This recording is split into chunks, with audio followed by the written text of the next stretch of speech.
Delegation level talk इस वक्त भारत और चीन के बीच में जारी है। इसकी नुमाइंदगी प्रधानमंत्री नरेंद्र मोदी कर रहे हैं। साथ में रक्षा मंत्री, विदेश मंत्री, राष्ट्रीय सुरक्षा सलाहकार, विदेश सचिव, तमाम लोग मौजूद हैं। दूसरी तरफ से आप चीन के राष्ट्रपति शी जिनपिंग को देख रहे हैं। यहां पर आप देख सकते हैं प्रधानमंत्री नरेंद्र मोदी अपने पूरे डेलीगेशन का परिचय कराते हुए। तस्वीर में स्मृति ईरानी और अरुण जेटली को भी आप देख पा रहे हैं। उसी तरह से चीन के पूरा डेलीगेशन मौजूद है। दिलचस्प बात यह है कि इस डेलीगेशन में चीन की तरफ से यांग जेची मौजूद है। कौन है यांग जेची?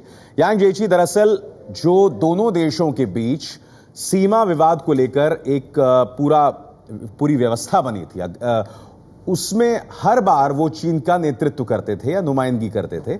भारत की तरफ से अक्सर नुमाइंदगी जो है राष्ट्रीय सुरक्षा सलाहकार करते थे।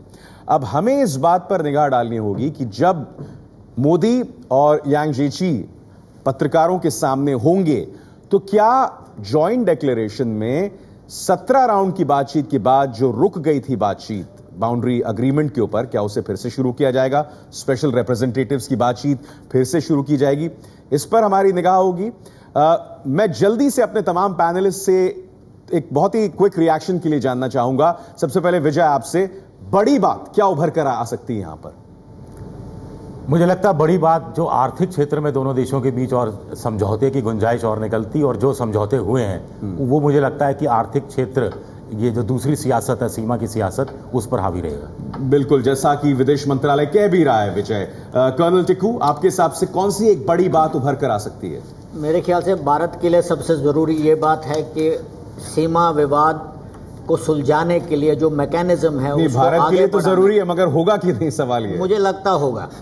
आपको लगता है कि इस पर जॉइंट डिक्लेरेशन में इसका जिक्र हो सकता है? हाँ, हो सकता है, क्योंकि नहीं तो कोई इसके विजिट का कोई मतलब ही नहीं है हमारे लिए। बिल्कुल। दिबांग, आपके हिसाब से कौन सी एक टेक अवे भारत के लिए होगा, आपको लग रहा है इस जॉइंट डिक्लेरेशन? मेरे ख्याल से व्यापार संबंधी जो बात है वो बहुत बड़ी बात होगी इसमें, और उसी पर ज्यादातर फोकस रहेगा। अगर बातचीत होगी सीमा विवाद पर, जो टिक्कू साहब कह रहे हैं, तो उसमें सिर्फ ये उल्लेख होगा कि इस पर प्रगति हुई है, इस पर, और अगर स्पेशल रिप्रेजेंटेटिव्स के नाम इसमें सामने आ जाते हैं, उनकी बात होती है, तो वो एक बहुत बड़ी बात होगी। वो इन बातचीत को और आगे बढ़ाएगी, और जो हम सब चाह रहे हैं, पूरा देश चाह रहा है, उस तरफ एक कदम वो होगा।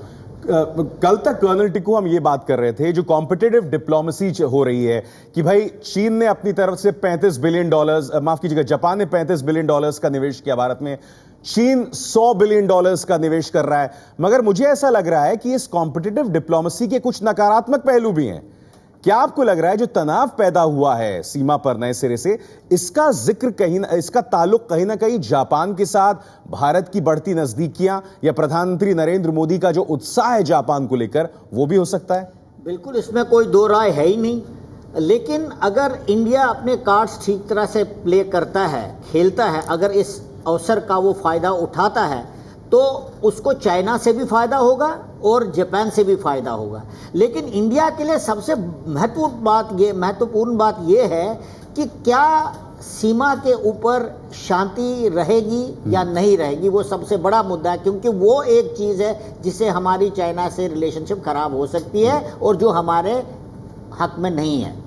नहीं, मुझे लगता है कि अपना देश का बाजार खोल देना, रियायतें देना, ज़मीन सस्ती देना और दूसरी रियायतें देना, और साथ ही साथ make in India, made in India वाली बात कहना, इससे आप व्यापार देश में लाते हैं, एफडीआई देश में लाते हैं, ये बहुत आसान चीज़ें हो जाती हैं, बहुत ज़्यादा मुश्किल नहीं है, क्योंकि जापान को भी बाजार चाहिए और चाइना को भी बाजार चाहिए। लेकिन अगर आप दूसरे मुद्दों पर, जो सीमा विवाद वाला मुद्दा है या जापान के साथ एक परमाणु करार वाला मुद्दा था, उन मुद्दों पर अगर आप तरक्की करते हैं, प्रगति करते हैं, या आगे का एक रोड मैप ठोस बनाते हैं, तो मुझे लगता है कि ये इस हिसाब से ये चीजें आंकी जानी चाहिए। देखिए, जहां तक समाधान की बात है, ये तो हम मेरे ख्याल से हमें एक तरह से बात ही नहीं कर रहे हैं, में तो हमें रहना ही नहीं चाहिए कि समाधान संभव है, क्योंकि समाधान जिस तरह का चीन चाहता है वो भारत की संप्रभुता को किसी भी कीमत पर स्वीकार नहीं होगा।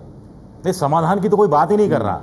हम उस दिशा में कैसे आगे बढ़ते हैं, जैसे सीमा विवाद है, जो स्पेशल रिप्रेजेंटेटिव की नियुक्ति होती है, तो उससे कुछ चीजें तय होती हैं कि भाई बार बार आपको आपकी सरकार के पास जाकर उनसे बार बार पूछने की जरूरत नहीं है, आप अपने हिसाब से कुछ फैसले कर सकते हैं। दूसरी बात, जो बार बार अतिक्रमण होता है सीमा का, उसमें आप तय कर सकते हैं कि हर 15 दिन में कम से कम दोनों देशों के बीच जो हम पाकिस्तान के साथ कहते हैं डीजीएमओ टाइप की बैठक, या फिर इस तरह की बैठक, एक ऐसा एक मैकेनिज्म कम से कम बनाया जा सकता है। जी, मगर एक बात तय है कि आज जब प्रधानमंत्री नरेंद्र मोदी रूबरू हुए चीनी राष्ट्रपति से, तो भारत की तरफ से सीमा विवाद का मुद्दा पुरजोर तरीके से उठाया गया।